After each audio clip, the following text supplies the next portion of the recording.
Boa noite a todos. Será que tá bom o áudio? Não sei.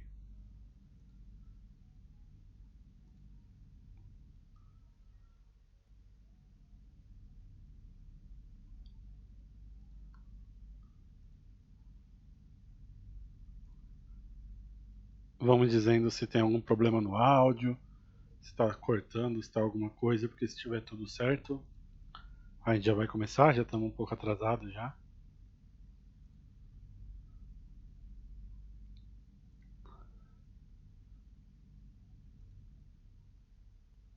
Hoje o República Finita vai ser ao vivo pela primeira vez. Eu perguntei no Twitter se vocês queriam que eu fizesse alguma coisa diferente e vocês escolheram que eu jogasse alguma coisa. E como eu não posso ficar prestando atenção muito no jogo, eu escolhi um jogo relativamente parado, mas eu gosto muito dele, que é o FTL, Faster Than Light. E enquanto eu jogo ele, eu vou tentar contar o 8º episódio da nossa série praticamente interminável. Brincadeira, tá terminando já. Que é a República Finita. Hoje nós vamos adentrar um pouco mais no desmoronamento do Triunvirato. A gente já explorou o motivo dele ter começado, como o Júlio César tirou a ideia do Triunvirato da própria cabeça, como ele orquestrou para começar o Triunvirato, sendo que ele era o membro júnior, digamos assim, de todos os poderes, da magnitude de Crasso e de Pompeu. E agora nós vamos explorar o impacto do Triunvirato na vida cotidiana, na política romana, e como ele começou a se desfalecer pela sua própria ambição, de mais ninguém. Ninguém conseguiu desmontar o Triunvirato a não ser os próprios membros do Triunvirato.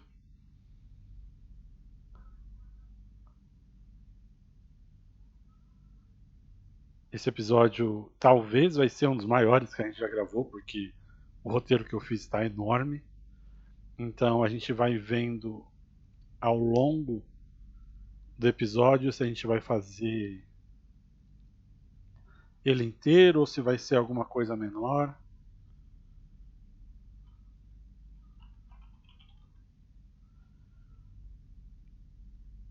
Mas esse é o menor dos problemas. Mais importante é que a gente comece. Então, sem mais delongas, nós vamos ao ano 60 a.C. No ano 60, tanto Pompeu quanto Júlio César estavam envolvidos em fazer uma cerimônia religiosa um pouco diferente do que se é acostumado. Essa cerimônia religiosa iria mudar o status civil de um homem nobre, de um homem nascido numa família nobre, para um homem nascido como se ele fosse nascido numa família comum. Ele estava se fazendo de homem pobre, digamos assim. Isso é uma coisa muito incomum de acontecer. Assim, acho que esse é o único relato que existe na história romana, mas o homem que pediu, porque isso foi a pedido do próprio cidadão, esse homem não era o mais normal da República. Era Públio Cláudio Pulcro, o grande protagonista da história, acho que uns 2 episódios atrás, onde ele causou aquele grande escândalo no julgamento de Bonadea, que ele se travestiu para tentar seduzir a mãe de Júlio César. E nós já sabemos, Cláudio conseguiu escapar do julgamento, não graças a Cícero, mas graças a César e a Pompeu. E Cláudio quis mudar não o seu sobrenome, mas a sua origem de homem nobre, porque ele tinha em mente um cargo que os homens nobres do tempo não poderiam obter, só os homens mais pobres, que era o grande cargo, a grande lenda, a grande ferida no lado da República Romana, que é o tribuno das plebes. E Cláudio Pulcro percebe que o cargo de tribuno das plebes é para ele muito mais útil do que seria para outras pessoas. Porque, se vocês bem lembram, ele era líder de uma, digamos, gangue de rua que colocava ele, Cláudio Pulcro, como efetivamente o líder da polícia de Roma. Ninguém tinha tanta gente à mão para causar danos como Pulcro tinha. E Pulcro percebe que ele, com esse poder, só falta a ele o poder político para fazer o máximo de estrago que ele possa. E enquanto ele faz essa movimentação agora política, saindo da área, digamos, física, Pulcro percebe que ele precisava da ajuda de alguém. Ele sozinho, com a reputação que ele tinha, não ia conseguir o apoio da população para um cargo tão importante, porque é um representante da população. E ele se vira ao aliado ocasional que ele tem, que é Júlio César. O Júlio César não tem nenhum motivo, a início, para ajudar Pulcro, para ajudar Cláudio a conquistar mais poderes, principalmente um tipo de poder que pode ser colocado contra o cônsul, que é Júlio César no momento. Mas ele percebe que Cláudio pode ajudar ele a se livrar atualmente do segundo maior inimigo do triunvirato no momento, que é Cícero. O maior orador da história de Roma, é também nesse momento o maior inimigo público de Roma. Não mais do que Cato, o grande, incorruptível senador, mas Cícero é o que mais está todo dia nas praças, é o que mais está todo dia se declarando contra o vício que o triunvirato coloca na democracia romana. E eles percebem que eles precisam tirar Cícero de cena. Então Júlio César ajuda Cláudio a se tornar tribuno das plebes, e o primeiro ato de Cláudio como tribuno das plebes é colocar Cícero como réu de assassinato de romanos. Matar um cidadão romano sem a expressa vontade de um juiz, ou expressa vontade da lei, é em si mesmo uma causa de pena de morte. E foi o que Cícero fez naquele outro episódio da conspiração catilínea, quando ele estava competindo com Catilina e Catilina em invadir a cidade de Roma com o seu exército. Ele colocou tanto Catilina, tentou colocar Catilina, mas colocou o seu exército à morte, quase 100 romanos, de um dia para a noite sem esperar nenhum tipo de julgamento. Então agora Cláudio está colocando Cícero como um assassino de romanos quase 5 anos depois do que aconteceu. E Cícero percebe que não só a humilhação de ser colocado como um assassino, mas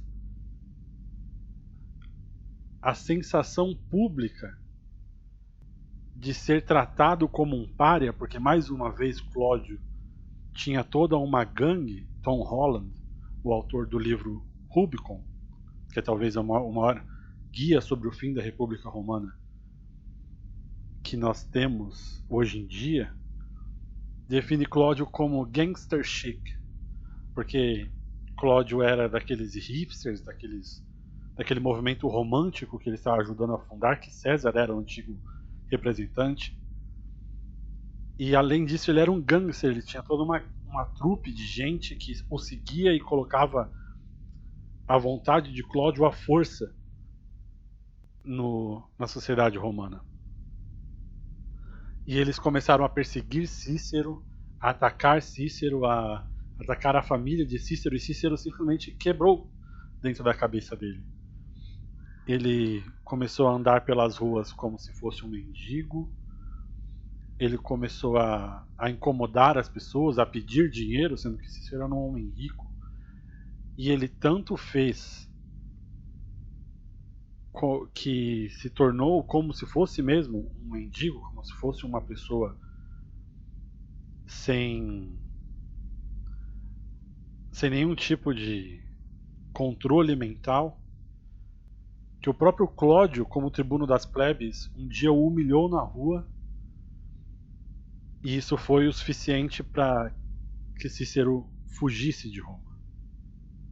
Ao mesmo tempo que Clódio fez Cícero, o maior orador de Roma, fugir, ele também se livrou de Cato, o outro grande senador, o grande incorruptível, que era a maior pedra no sapato do triunvirato. Ele conseguiu arrumar um cargo para Cato em uma ilha distante da Itália e disse que lá existia muita corrupção, que ele precisava de um homem como Cato. E Cato percebeu a jogada e disse: você não precisa de mim lá, você só precisa que eu não esteja aqui. E Clódio não negou. Clódio sorriu e disse: você vai de qualquer maneira. E uma vez que Clódio saiu da Itália para esse cargo, porque ele tinha tanto respeito pela instituição, pela democracia, que mesmo sabendo que aquilo era uma enganação, que ele estava sendo enganado aí, ele foi de qualquer maneira, e o triunvirato se viu sem ninguém impedindo o seu controle sobre a sociedade romana. Só que agora que não existia nenhum inimigo direto do triunvirato dentro de Roma, e agora que eles tinham uma pessoa com todo esse poder, com toda essa gangue, digamos assim, a seu controle, e o termo de Clódio como tribuno das plebes estava acabando, ele precisava se manter de alguma maneira. Então ele fundou um exército paramilitar com essa sua gangue, porque ele percebeu que ele era a única força física dentro de Roma, que o exército não pode adentrar a Roma. Então ele percebeu que ele era a única força direta de confronto físico dentro da cidade e formou um grupo paramilitar. Esse grupo paramilitar invadiu um castelo que estava sob o comando de um dos inimigos do triunvirato, invadiu o castelo e fez ali o seu quartel-general. Agora, uma vez que ele estava sem inimigos do triunvirato direto, mas ele ainda precisava se manter financeiramente, Clódio foi contratado pela segunda maior força de Roma, que é o Senado. E o Senado contratou Clódio, primeiro ofereceu a ele proteção jurídica para todas as bagunças que ele faz, mas segundo, ele colocou Clódio atrás de Pompeu, que para o Senado era o maior inimigo da democracia, porque ele tinha todo o exército a seu favor. O exército de Pompeu é talvez, nesse momento da história, o maior exército e o mais capaz que Roma já teve. E o Senado morria de medo desse lado do triunvirato, não do lado de Crasso com o dinheiro e os favores, não do lado de Júlio César com o seu gênio e as suas alianças políticas, mas do lado físico de Pompeu, que era em si mesmo o mais pacífico dos três. Então eles começaram a fazer com Pompeu o que fizeram com Cícero, começaram a ir à sua casa, a jogar pedras, começaram a colocar animais mortos na janela de Pompeu. Só que Pompeu não era Cícero. Pompeu sabia navegar esse tipo de intimidação física muito melhor do que o grande orador e escolástico que era Cícero. Então o que ele fez? Ele montou outra gangue dentro de Roma. uma vez que Cláudio era a única força que existia dentro, era meio óbvio que ia acabar aparecendo outra. Esse tipo de monopólio da força que hoje nós temos na forma do Estado, quando não é do Estado, qualquer pessoa pode pegar. E Pompeu percebeu que esse era o momento dele. Então ele patrocinou outro tribuno das plebes, chamado Milo, e colocou dentro dessa gangue, desse novo tribuno das plebes, os soldados dele e gladiadores contratados para que eles tivessem a vantagem no confronto físico de ter lutadores profissionais contra a gangue de hipsters que era a gangue de Cláudio. Agora, uma vez que Cláudio estava em confronto todo santo dia nas ruas de Roma com a gangue de Milo, o povo começou a desfavorecer, a pegar um pouco de raiva de Cláudio, porque o que antes fazia dele um herói do povo, que colocava ele como um contraponto ao Senado, um contraponto direto ao poder do triunvirato, eles agora viam como atrapalhando o dia a dia. Todo dia eles tinham que se esconder nas suas casas, eles tinham que evitar as brigas que quebravam pelas ruas, e eles sabiam que isso tinha começado com Cláudio. Então, Cláudio se colocou contra esse plano de destronar Pompeu, que ele percebeu que era quem estava financiando o lado de Milo, e resolveu se colocar contra Júlio César. Porque ele imaginou que, tirando os ataques contra Pompeu, Milo fosse arrefecer os seus ataques contra ele todo santo dia. E começou a focar os seus ataques em Júlio César e em Crasso. Só que os ataques a Crasso eram mais na retórica, enquanto Júlio César começou a sofrer os mesmos ataques físicos de intimidação que Pompeu e Cícero tinham sofrido. E Júlio César, junto com Crasso, percebeu que eles cometeram um erro expulsando Cícero de Roma. Cícero era o grande contraponto no povo, era a pessoa que conseguia colocar na cabeça do povo o perigo desse poder excessivo, físico de Cláudio. Então, Júlio César foi a Cícero e disse que ele poderia voltar a Roma, poderia voltar à sua casa, desde que não falasse mais contra o triunvirato, se colocasse dessa vez contra a pessoa de Cláudio, a pessoa do Senado. Comprou o silêncio do maior orador de Roma e Cícero voltou a Roma e começou a fazer campanha pública por Pompeu.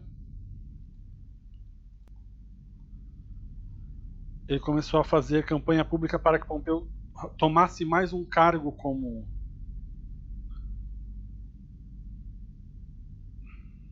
vou dizer, mais um cargo como comandante do exército, mesmo que não tivesse nenhuma guerra na frente, para que Pompeu tivesse mais dinheiro diretamente do Estado para poder patrocinar o contraponto ao poder de Cláudio.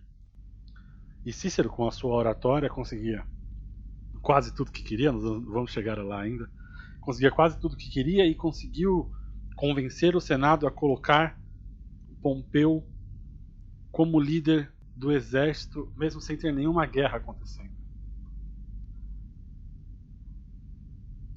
E Cícero conta em um dos seus relatos como ele viu esses poderes de gangue afetando a política do dia a dia, afetando a política do dia a dia em Roma. Ele conta que quando ele foi fazer o último discurso em frente ao Senado em favor de Pompeu, Cláudio e Milo levaram seus gangsters à porta e começaram a a bater em pedras, a jogar as coisas, a fazer bagunça, e Cícero manteve a sua postura, não se deixou intimidar, mas quase não foi ouvido tamanho barulho. Assim que ele acabou o seu discurso, Clódio tomou a palavra e obviamente toda a sua gangue parou o barulho e ele disse: quem faz o povo passar fome? E responderam: Pompeu. Quem quis ir a Alexandria? Pompeu. Que nós queremos que vá lá? Crasso. Então Clódio, em pouco menos de um ano, percebeu mais uma vez que ele não podia só ser um poder político ou só ser um poder físico, um poder de força, mas ele percebeu que ele precisava primeiro desmontar o triunvirato por dentro para que ele conseguisse tomar essas duas frentes, tanto o poder nas ruas quanto o poder político. E ele estava fazendo isso usando Crasso contra Pompeu, a grande rivalidade do triunvirato. Quando... eu vou interromper a história só um segundinho, porque eu estou vendo que o TKS Olavo está falando no chat que ele está com dúvida, porque eu estou falando, acho que do mesmo jeito que eu normalmente falo no podcast, mas é porque eu estou concentrado, mas é ao vivo, sim. Eu só não estou lendo o chat, porque senão eu perco a minha linha de raciocínio. Mas mas no final eu vou responder. Se vocês tiverem alguma pergunta sobre essa história, ou sobre alguma coisa do podcast, eu vou responder.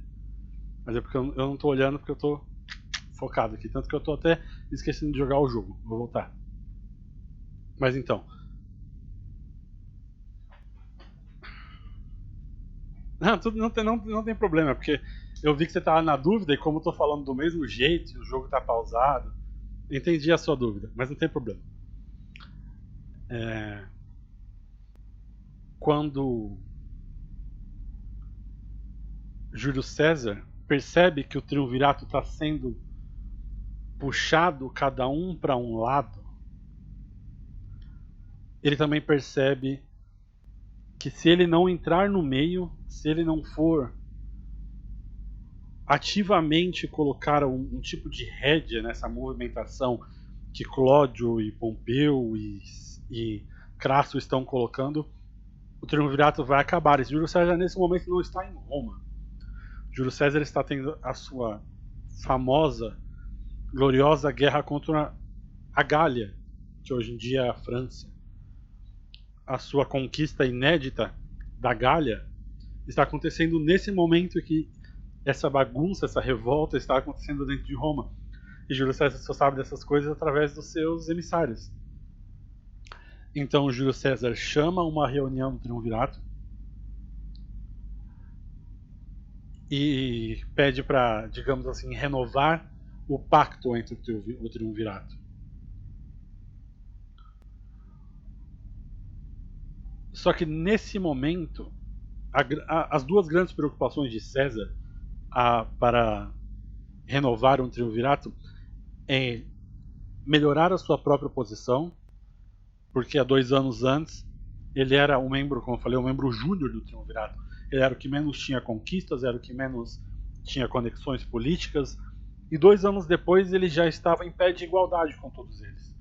Essa conquista da Gália é uma das grandes histórias de conquista de toda a história militar de Roma, e as suas movimentações políticas não deixaram em nada a desejar o que Crasso fazia com seus favores. E Júlio César então tenta garantir não só que eles continuem no poder, porque existem pessoas como Clódio e Cato que estão só esperando que eles saiam do poder para que eles possam ser processados, para que eles possam ser pegos pelos tribunais, que nós já estabelecemos o quão corruptos são. Mas eles também querem colocar Júlio César e Pompeu e Crasso contra o outro, para que esse tipo de poder se se desfaça e que eles consigam pegar os cacos do poder. Então Júlio César chama o povo de volta e coloca para eles não um desafio, mas coloca as suas vontades na mesa, e elas incluem termos de 5 anos para Júlio César na Gália como comandante de exército, para Pompeu na região da Alexandria também como comandante de um exército, e para Crasso no Irã também como comandante de um exército, e no fim de todos esses mais um segundo termo como cônsul garantido. Isso dá no mínimo 6 anos garantidos fora do circuito jurídico onde eles poderiam ser pegos e exilados ou mortos. E 6 anos nessa movimentação de Roma, onde a cada ano acontece tanta coisa, é muito tempo. E o triunvirato só está garantido que vai se manter nesses 5, 6 anos por conta de uma coisa. Porque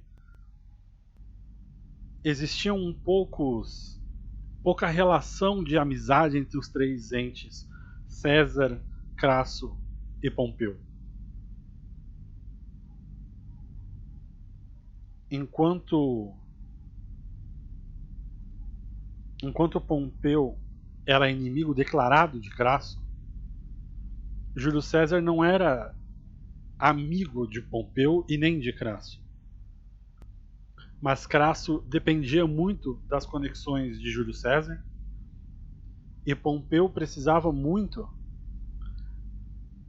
do elemento que Júlio César trazia para garantir a ele essa navegação dentro do Senado que, como nós contamos há uns 2 episódios atrás, Pompeu não fazia a menor ideia de como tratar essas coisas. E o que ligava, a grande ligação entre essas 3 pessoas, chamava Júlia, a filha de Júlio César, que Júlio César ofereceu em casamento a Pompeu. Essa parte é engraçada porque Pompeu era casado, mas ele se separou da sua esposa para casar com Júlia, filha de Júlio César, porque a sua esposa estava traindo ele publicamente com, entre outras pessoas, Júlio César. E Júlio César também já foi pego tendo um caso com a esposa de Crasso, o outro membro do triunvirato. Esse momento da história romana, eu não digo muito isso porque não é o foco, mas esse momento da história romana é muito mais vitoriano, digamos assim, do que necessariamente político, porque essa movimentação de Júlio César com a esposa de todo mundo não é nada novo, é uma coisa muito incrivelmente comum. Mas Júlio César, que é 5 anos mais novo que Pompeu, assim que casa sua filha Júlia com Pompeu, se torna padrasto dele.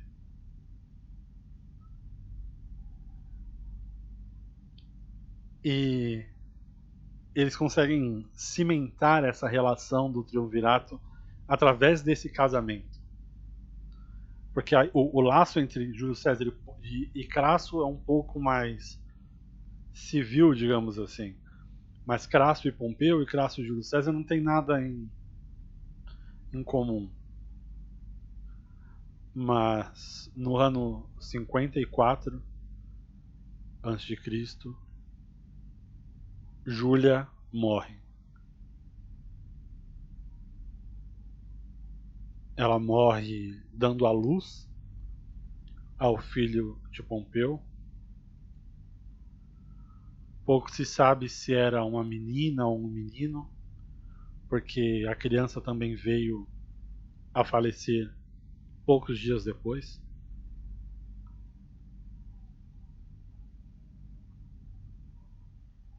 Também, coisa de alguns 2 meses depois, ou um pouco antes, Júlio César também perde a sua mãe, que foi a grande responsável pelo julgamento e pela toda a investigação do escândalo de Bonadea, com Cláudio, Cícero, Pompeu, César. Então, Júlio César, nesse momento da história, não só fica sem as duas pessoas mais próximas dele à sua vida, enquanto está longe de Roma, como o triunvirato perde a sua cola principal. O triunvirato perde a única coisa que eles têm em comum, que era Júlia. E Júlio César não sabe o que vai acontecer, Pompeu não sabe o que vai acontecer. Júlio César tenta casar Pompeu com outras pessoas, mas o casamento de Pompeu e Júlia era diferente. Muitos casamentos, a grande maioria dos casamentos, eu arrisco dizer, entre os poderosos de Roma eram por poder ou para juntar famílias. Pompeu era apaixonado por Júlia. Pompeu recusou todos os outros casamentos que foram oferecidos a ele, por Júlio César e por outras pessoas.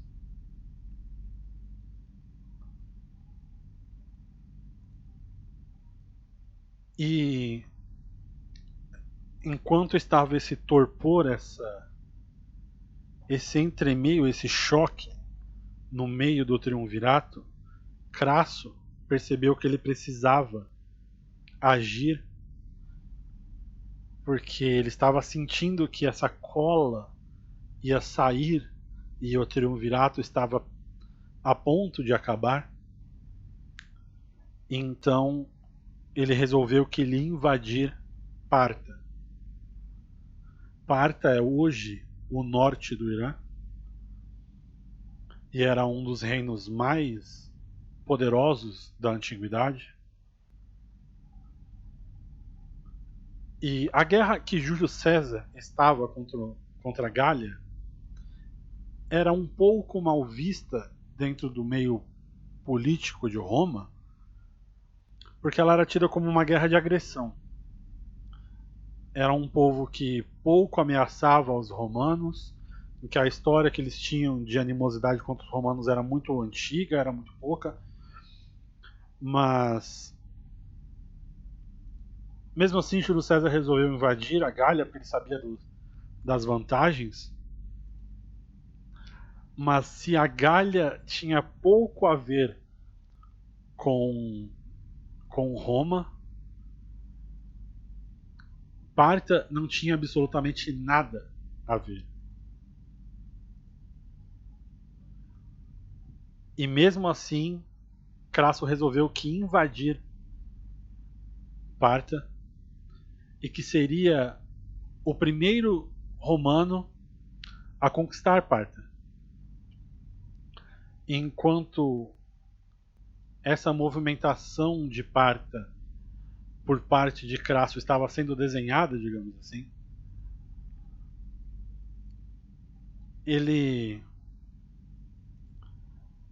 precisava ele precisava vender essa guerra ao povo romano, porque não só ela era mal vista no meio político, de gastar os exércitos contra um inimigo que nunca fez nada a Roma, mas ela era vista mal pelo público também. O público normalmente era a favor das guerras, estava contra essa ideia de Crasso. E Crasso precisou pedir a ajuda de Pompeu, precisou pedir a ajuda de Júlio César para que eles vendessem essa guerra ao público. E Júlio César não podia fazer nada, ou então deu uma de João de braço, porque estava longe, estava na Gália, e Pompeu veio à sua ajuda. Incrivelmente, o maior inimigo dele até então. Pompeu se colocou a favor da guerra, de de Crasso em Parta, e argumentou, disse que ajudaria com um pouco do seu exército, esse tipo de coisa.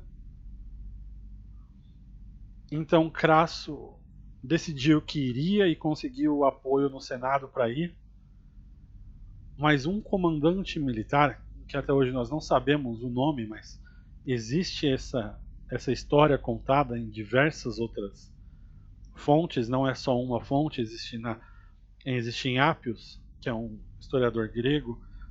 Júlio César conta isso em uma das suas histórias sobre o triunvirato. Cícero conta isso em uma carta a um amigo grego seu, que um comandante do exército de Roma, dos outros senadores, faz publicamente um ritual contra Crasso. E nós temos hoje em dia uma visão desses rituais pagãos como sendo uma coisa, eu não vou dizer simples, mas uma coisa como se fosse uma arma, em que você atira e a bala vai para frente. Mas os rituais antigos, os rituais da época de Roma, eles eram levados muito a sério, especialmente porque eles tinham a percepção ou a ideia de que todo ritual que era para fazer mal a alguém iria cobrar de você o mesmo preço. Então, se você faz um ritual contra uma pessoa, você também espera que você vá sofrer a mesma represália dos deuses. Então isso era uma coisa muito séria de se fazer, especialmente em público. Crasso ficou sabendo, obviamente, um homem muito bem conectado, mas ele não deu bola. E Crasso foi a Parta mesmo assim. Mais uma vez eu vou lembrar que Parta é no norte do Irã, uma terra que hoje nós temos uma noção geográfica de onde é, mas antigamente eles conheciam apenas como Arábia. E essa palavra, Arábia, nos traz até hoje a ideia... Ah, eu morri no jogo. Eu tô falando com vocês e esqueci mesmo do jogo, eu morri no jogo.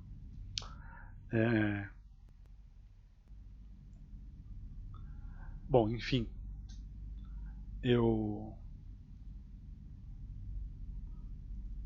Deixa eu voltar.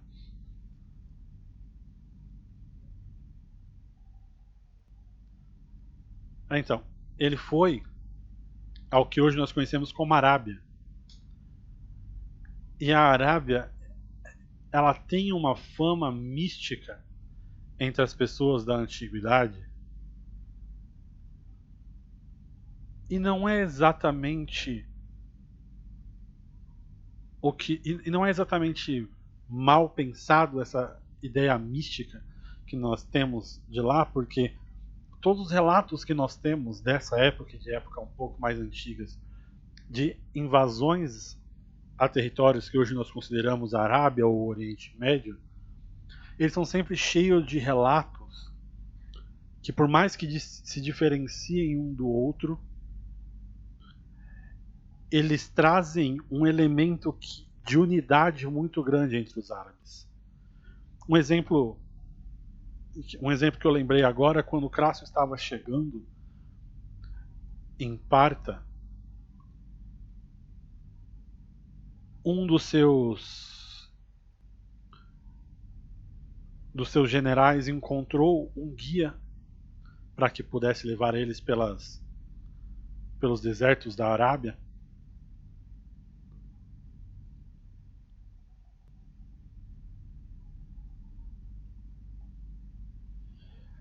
E esse guia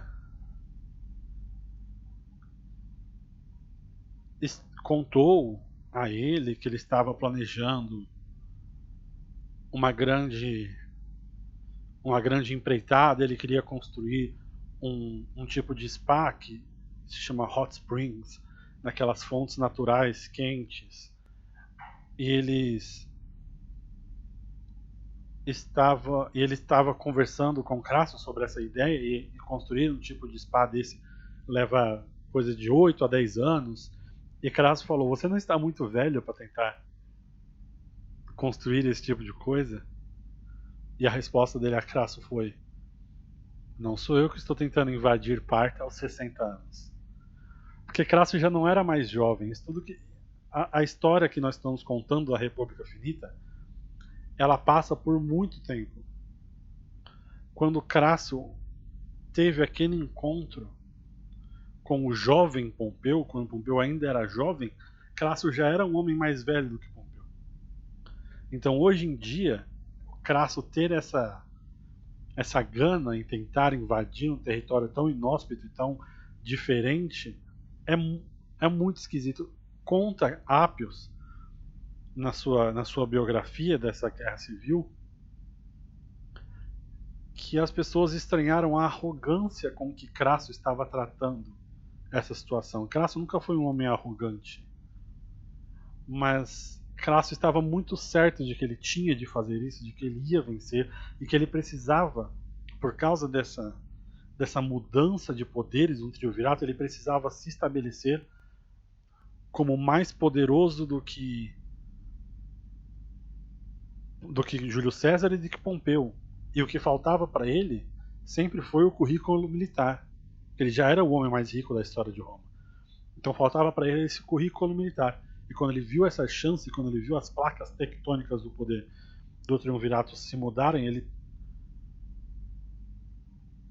achou que esse era o momento.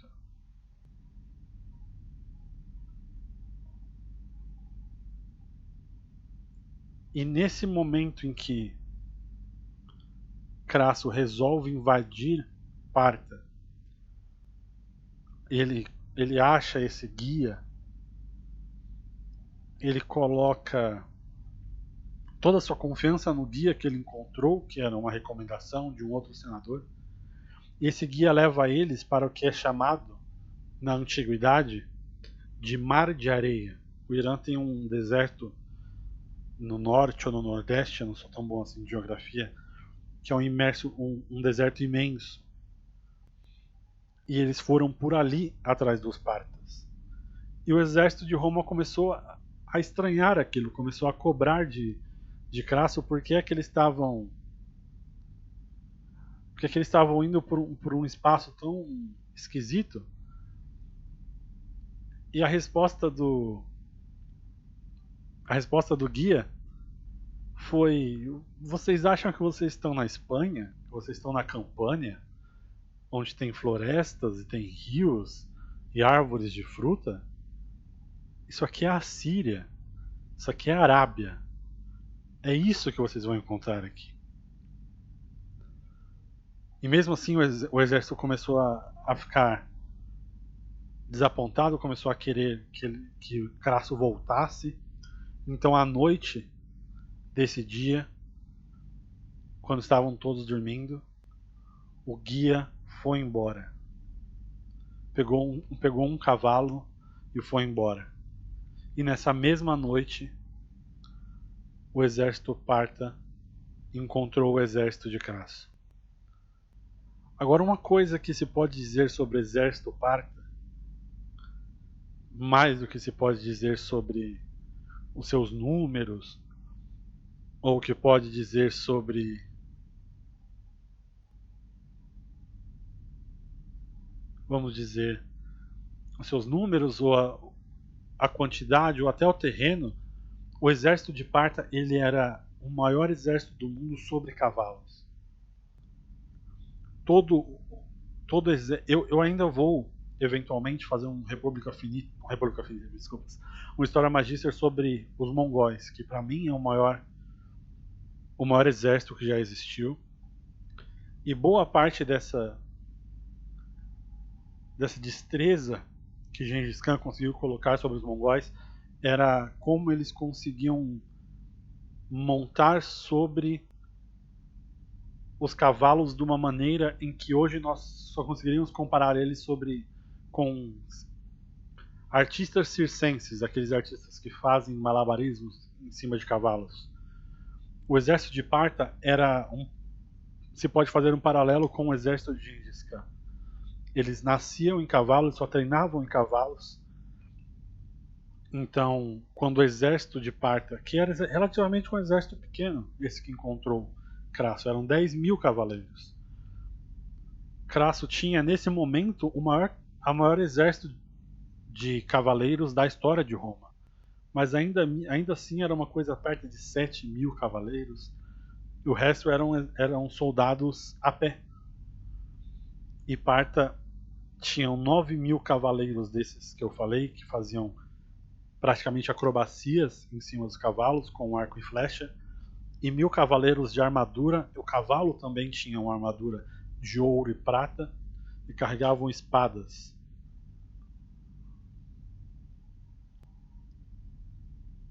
E quando eles chegaram no acampamento de Crasso, de surpresa,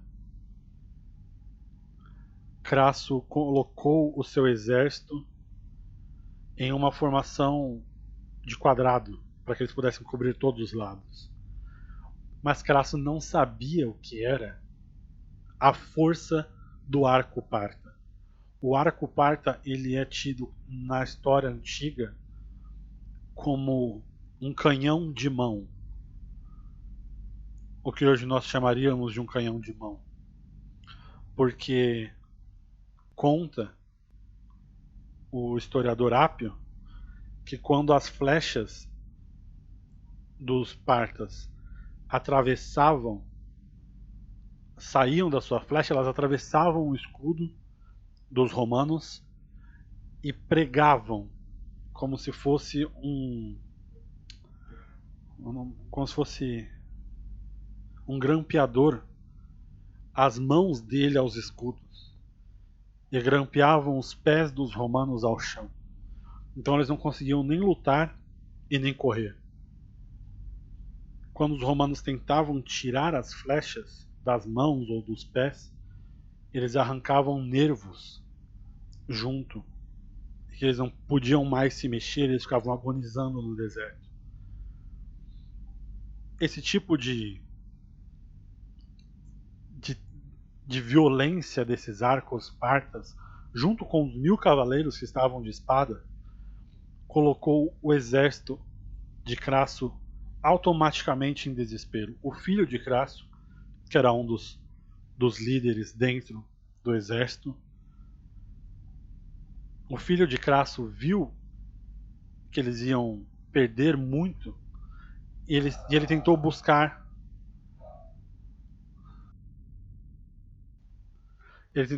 algum tipo de espaço para atacar os partas. E ele viu que uma parte dos partas estava fugindo da batalha, talvez para levar algum recado, talvez para que eles não queriam mais participar. E o filho de Crasso foi atrás desses partas. Agora, qualquer pessoa que saiba um mínimo de história militar sabe que isso é especialmente para os mongóis, o povo das estepes, mas qualquer um desses grandes exércitos da história que se baseiam sobre cavalos é que você não persegue esse povo. Porque eles vão dar a volta e eles vão atacar você como se você fosse um alvo fixo. E foi exatamente isso que aconteceu com o filho de Crasso. Ele perseguiu os partas até um pequeno morro. Eles deram a volta com os cavalos, com a grande agilidade que eles tinham, e pegaram o filho de Crasso, mataram todo o seu pequeno exército que os perseguiu, arrancou a cabeça do filho de Crasso e voltou para a batalha principal, carregando a cabeça do filho de Crasso, como um aviso. Crasso viu aquela cena, viu a cabeça do seu filho e parou a batalha naquele momento. Quando ele parou a batalha, o líder dos partas disse que ele não queria matar todos os romanos. Se eles oferecessem uma parte de terra no noroeste ou no nordeste do Irã e fossem embora, eles aceitariam. E Crasso não queria aceitar esses termos. porque Crasso sabia que quando ele voltasse a Roma, o castigo talvez fosse pior do que o castigo que ele sofreria dos partas. Mas os outros soldados romanos, vendo que eles já estavam praticamente mortos, começaram a bater em seus escudos, exigindo que Crasso resolvesse a situação e os levasse de volta para casa. Então, Crasso foi até a tenda do líder do exército parta e lá o terceiro integrante do triunvirato foi morto. A maioria dos historiadores não tem um consenso, porque não existe nem. Os partas nunca deram uma explicação de como aconteceu. Alguns dizem que Crasso foi morto assim que ele entrou na tenda. Alguns dizem que durante a discussão eles cortaram a cabeça de Crasso, mas o que se sabe de verdade é que a cabeça de Crasso foi usada mais tarde como um adorno em peças circenses. Ela foi aberta, enchida com ouro derretido, e era levada por uma trupe de teatro por toda a Parta como um adereço de palco. A morte de Crasso e de todo o seu exército, nenhum deles escapou, muda completamente a situação do triunvirato.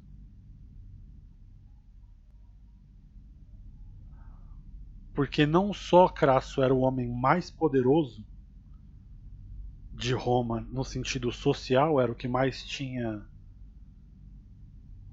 favores, o que mais tinha dinheiro, tinha mais influência política, mas ele era o contraponto entre Júlio César e Pompeu, que nesse momento tinham acabado de perder a sua única ligação, o seu único tema de amizade, digamos assim, que era Júlia.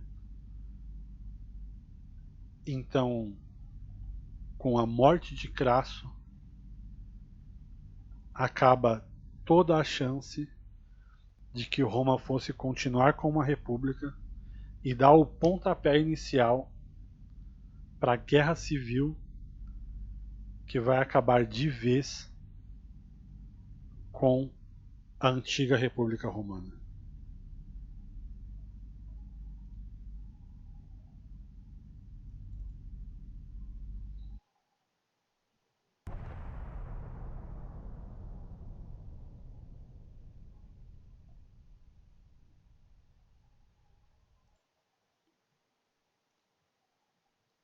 Eu tentei colocar esse finalzinho do podcast que eu normalmente coloco, esse boom, porque depois eu vou tentar cortar e ver se eu consigo salvar o áudio dessa live para colocar direto como podcast para tocar amanhã na Shockwave Radio. Mas caso não dê, eu vou gravar de novo, não tem problema. Mas esse foi o 8º episódio do República Finita. A gente contou como o triunvirato começou a ser puxado de cá para lá por dentro através desses poderes que eles deram a Cláudio. A morte de Júlia, talvez a mulher mais importante da antiga República Romana, junto talvez com Cláudia, que é a irmã de Cláudio, mas isso é outra história. E agora a morte de Crasso no final nesse final do choque que foi a morte de Júlia para Júlio César e para Pompeu. Tem mais alguns detalhes que a gente podia contar. Por exemplo, a guerra de Júlio César na Gália, que é uma das grandes histórias da antiguidade, talvez uma das melhores histórias militares que você vai encontrar em toda essa parte primeiro, essa parte anterior ao nascimento de Nosso Senhor Jesus Cristo, a invasão de Júlio César à Gália é talvez a mais bem relatada e uma das mais incríveis. Mas ela não tem nenhum impacto direto no fim da República Romana. Então eu não comento esse tipo de coisa. Eu posso comentar num outro podcast, talvez eu até vou, porque tem muita história boa militar para fazer história, mas aqui o importante é sobre essas cisões sociais. Agora eu vou olhar o chat, que eu estava ignorando, deixando ele de lado assim da minha mente. Até perdi no jogo. Eu falei que ia jogar uma coisa e minha nave explodiu com 10 minutos de jogo, porque eu não estava prestando atenção na coitada. Diga, TKS. Você queria saber da frase de dar a César o que é de César. Júlio César não estava mais vivo quando Jesus nasceu. O que se fala de dar a César o que é de César, foi quem disse isso foi Nosso Senhor Jesus Cristo. E quando Pedro, eu acho que era Pedro ou era Tiago, que estava perguntando se eles deviam pagar os impostos.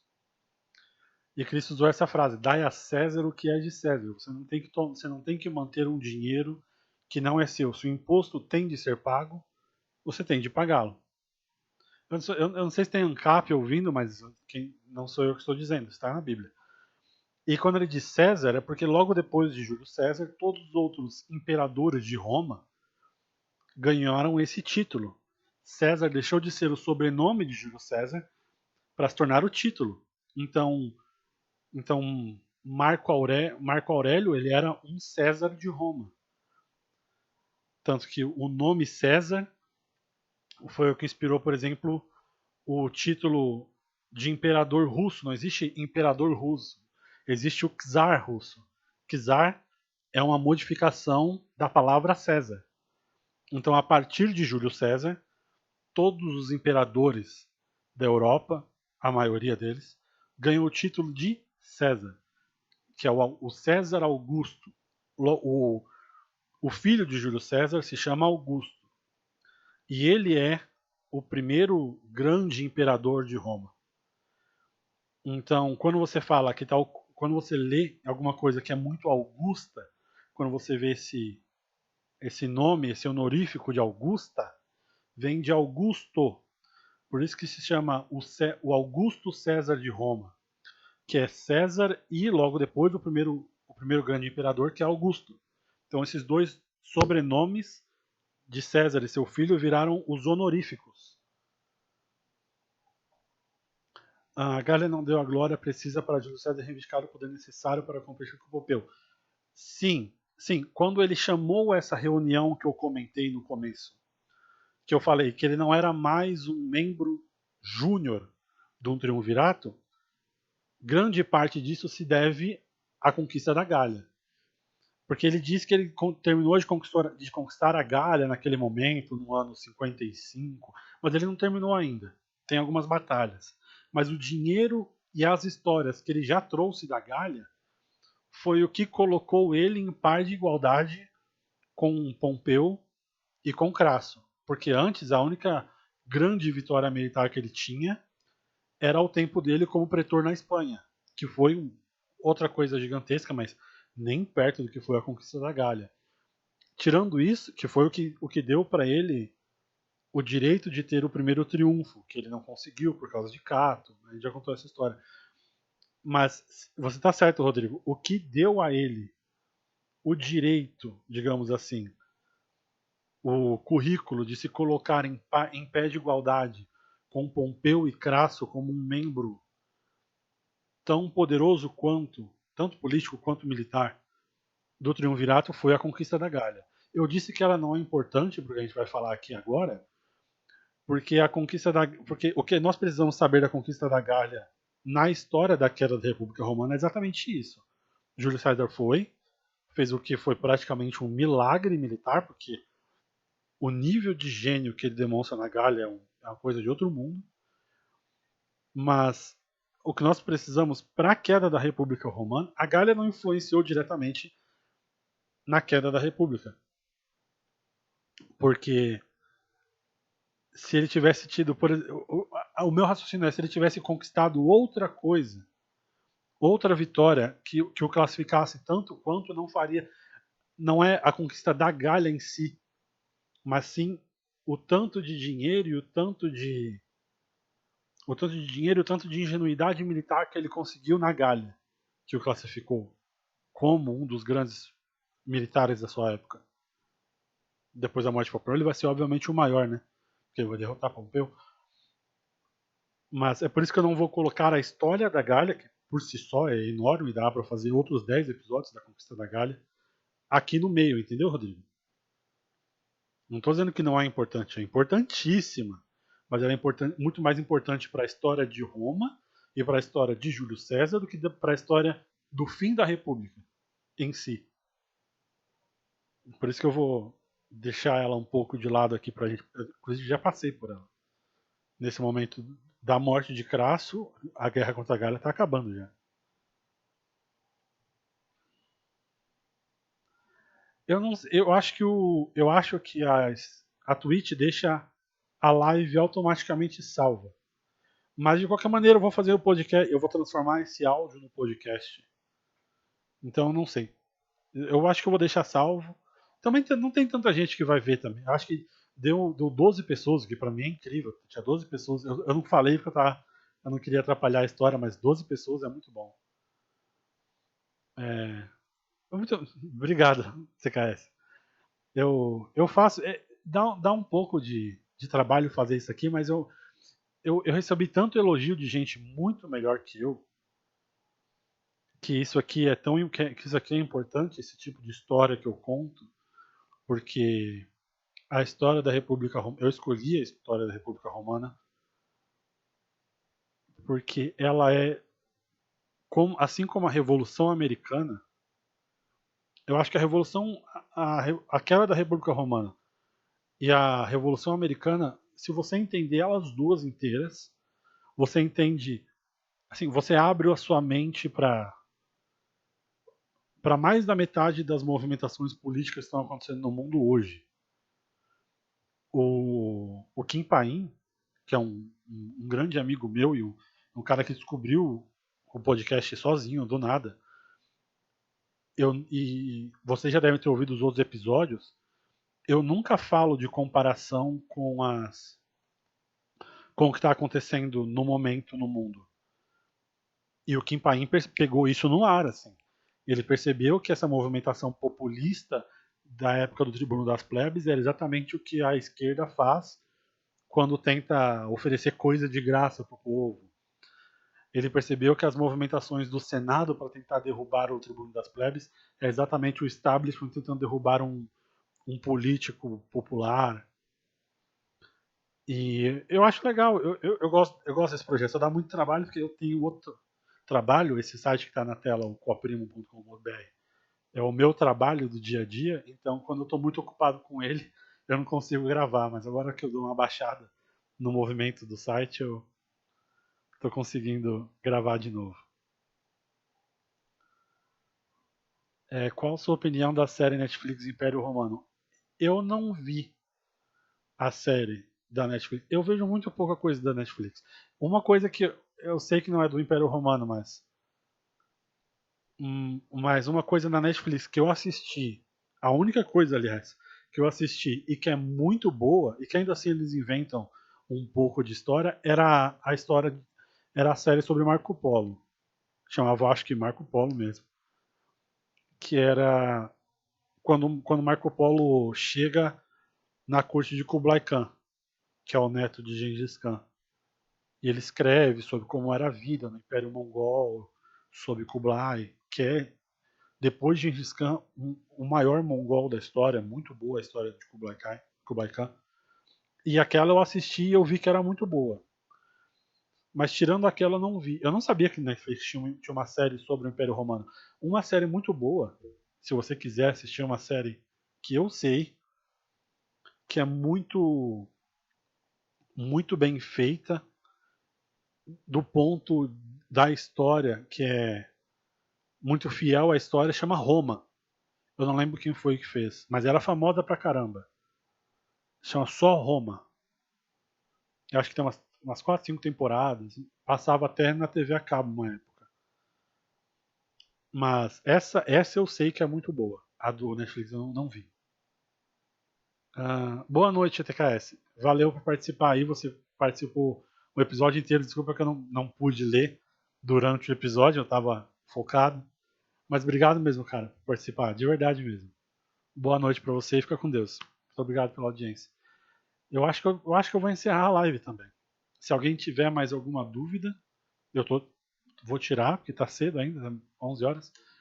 Mas se não, eu vou encerrar a live e ver se eu já consigo fazer o podcast já para amanhã, botar na Shockwave Radio amanhã às 9 horas. Na Shockwave, quem quiser ouvir de novo, em formato só de podcast, vai estar lá. Renan BR, obrigado, cara.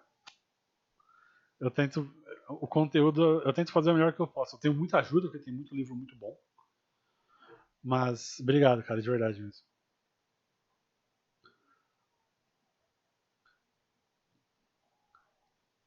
Se vocês quiserem também saber mais sobre a história da República Romana, a Michelle colocou no chat. Eu vou ver se eu copio aqui, peraí.